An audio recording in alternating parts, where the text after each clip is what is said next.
예레미야 6장 22절에서 30절 말씀. 내버린 은.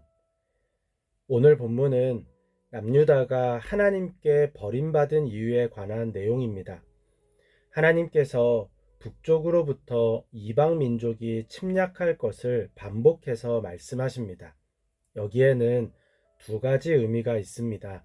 하나는 이 일이 반드시 일어날 것이라는 의미이고, 다른 하나는 그때가 임박했다는 의미입니다. 그들은 활과 창으로 무장했고 난폭하고 잔인합니다.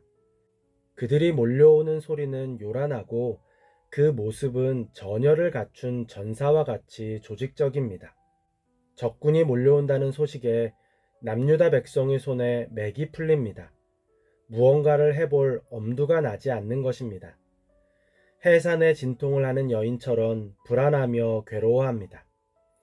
아내가 첫째 아이 출산을 앞두고 진통할 때가 생각납니다. 하루를 꼬박 진통했습니다. 진통 간격이 짧아질수록 불안함과 고통은 더 커졌습니다. 남유다 백성의 마음이 그랬습니다. 하나님의 경고가 점점 급하고 구체적일수록 불안함이 커졌습니다. 함부로 밖에 나갈 수도 없었습니다. 언제 그때가 올지 몰랐기 때문입니다. 예레미야는 남유다 백성이 굵은 베옷을 허리에 두르고 잿더미 속을 뒹굴라고 말합니다. 굵은 배는 염소 털로 짠 거친 천으로서 대체로 옷감으로 사용했습니다. 베옷은 아주 당황스럽고 어려운 일을 당했을 때 자신을 낮추는 의미로 입었습니다. 특히 회개의 표로 입거나 사람이 죽었을 때 슬픔의 표로 입었습니다. 본문에서 제라고 번역한 히브리어 에페르는 흙이 잘게 부서져서 생긴 먼지를 의미합니다. 이는 무언가 불에 탄 뒤에 남는 가루와는 다릅니다. 고대 근동 지역에서 재를 뒤집어 쓰는 것은 억울한 일이나 슬픈 일을 당했을 때 이를 표시하는 행위입니다. 굵은 베옷을 입고 재 위에 앉아서 금식하며 기도하는 것은 위기 상황을 벗어나기 위한 행위였습니다. 그런데 오늘 본문처럼 베옷을 입고 잿더미 속을 뒹구는 것은 재 위에 앉는 것보다 더 격렬한 표현으로 더 큰 슬픔과 괴로움을 의미합니다. 한 가지 흥미로운 것은 예레미야가 요청한 이러한 행위가 회개와 용서를 위한 행위가 아니라는 것입니다.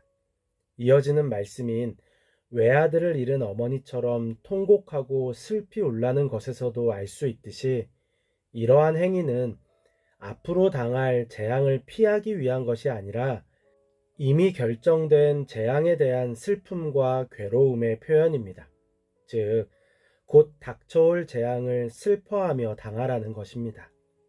예레미야의 모습은 무기력하게 현실을 받아들이는 모습입니다. 왜 그럴까요? 예레미야가 이렇게 말한 이유는 남유다 백성을 직접 시험해 보고 정체가 무엇인지 밝혀보았기 때문입니다. 하나님께서 예레미야에게 말씀하십니다. 내 백성을 시험해 보아라. 하나님 보시기에 그들은 모두 반항하는 자, 모함하는 자, 마음이 놋쇠나 무쇠처럼 완악한 자, 속속들이 썩은 자들이었습니다. 그리고 직접 시험해 본 결과 예레미야가 보기에도 크게 다르지 않았던 것 같습니다. 그러니 그들을 향한 하나님의 심판이 과하다고 생각하지 않고 오히려 그냥 받아들이라고 할 수밖에 없었던 것입니다. 말씀을 묵상하면서 도대체 무슨 시험이기에 이런 결론이 나왔을까라는 생각이 들었습니다. 무슨 시험을 어떻게 한 것인지는 알 수 없습니다. 그런데 한 가지 분명한 것은 그들을 향한 시험이 불시험이었다는 것입니다. 풀무지를 세게 하면 불이 뜨거워져서 그 뜨거운 불 속에서 납이 녹으련만 불순물도 없어지지 않으니 금속을 단련하는 일이 헛수고가 되고 만다. 그들의 죄악이 도무지 제거되지 않는다. 풀무불은 금속을 재련해서 순수한 금속과 불순물을 분리시키는 데 사용하는 뜨거운 불입니다. 납은 약 327도에서 녹습니다. 납을 녹일 수 있을 만큼 뜨거운 불로 시험을 했음에도 불구하고 사라지지 않는 불순물이 있다는 것입니다. 그들의 마음이 노쇠나 무쇠처럼 완악하다는 말의 의미를 알 것 같습니다. 본문에서 노쇠라고 번역한 히브리어 네오셰트는 구리를 의미합니다. 보통 구리의 녹는 점은 약 1083도입니다. 무쇠라고 번역한 히브리어 바르젤은 철을 의미합니다. 보통 철의 녹는 점은 약 1538도입니다. 물론 당시 사람들이 녹는 점을 알아서 이런 말을 한 것은 아닐 것입니다. 다만 구리나 철이 납보다 녹이기 어려운 물질이라는 것은 알고 있습니다. 즉, 납도 녹일 만큼 뜨거운 불시험을 했음에도 그들의 마음이 구리와 같고 철과 같기에 꿈쩍도 안 했다는 것입니다. 그러면서 말씀하십니다. 이제 그들은 불순물을 제거할 수 없는 내버린 은일 뿐이다. 당시 은은 고급 물질로서 고가의 화폐로 쓰이거나 특별한 귀중품으로 사용되었습니다. 그런데 은을 만드는 과정에서 불순물이 제거되지 않으면 상품으로서의 가치가 없습니다. 결국 버릴 수밖에 없는 것입니다. 남유다는 하나님께 은처럼 귀중한 원석이었습니다. 그런데 불순물이 없어지지 않아서 내버릴 수밖에 없는 쓰레기가 되어버린 것입니다. 하나님께서 내버리는 사람, 정말 무서운 말입니다. 흔히 하나님께서는 결코 포기하지 않으신다고 하는데 그렇지 않은 경우도 있는 것 같습니다. 우리의 삶에서 불순물이 제거되지 않을 때입니다. 하나님께서 불순물을 제거하기 위해 불시험을 하십니다.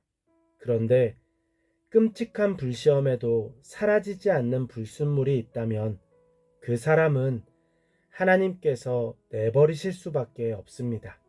물론 그 사람을 완전히 포기하시는 것은 아닙니다. 다만 그 사람에게 맡기신 하나님의 일을 거두어 가십니다. 본래의 가치대로 쓰임받지 못하는 것입니다. 이스라엘 왕 사울을 기억하시기 바랍니다. 그는 왕의 자리에 있던 시기에 하나님께 버림을 받았습니다. 아말렉을 진멸하라는 하나님의 명령에 불순종했기 때문입니다. 그 결과 하나님께서 그를 왕으로 세운 것을 후회하셨습니다. 하나님보다 사람을 더 두려워하는 불순물이 아말렉과의 전쟁이라는 불시험으로도 제거되지 않았기 때문입니다. 물론 그 후에도 여전히 이스라엘의 왕이었습니다. 하지만 그는 하나님과 상관없는 비참한 왕이었습니다. 오늘 우리의 삶 가운데 굳어가고 있는 불순물은 없는지 살펴야 합니다. 지금 해결하지 않으면 언젠가는 불시험으로도 해결할 수 없는 노쇠나 무쇠 같은 불순물이 될 수 있습니다. 겨우 불순물이라고 생각하면 안 됩니다. 잘하는 부분이 있으니 괜찮다고 착각해서는 안 됩니다. 그 불순물로 인해서 버림받습니다.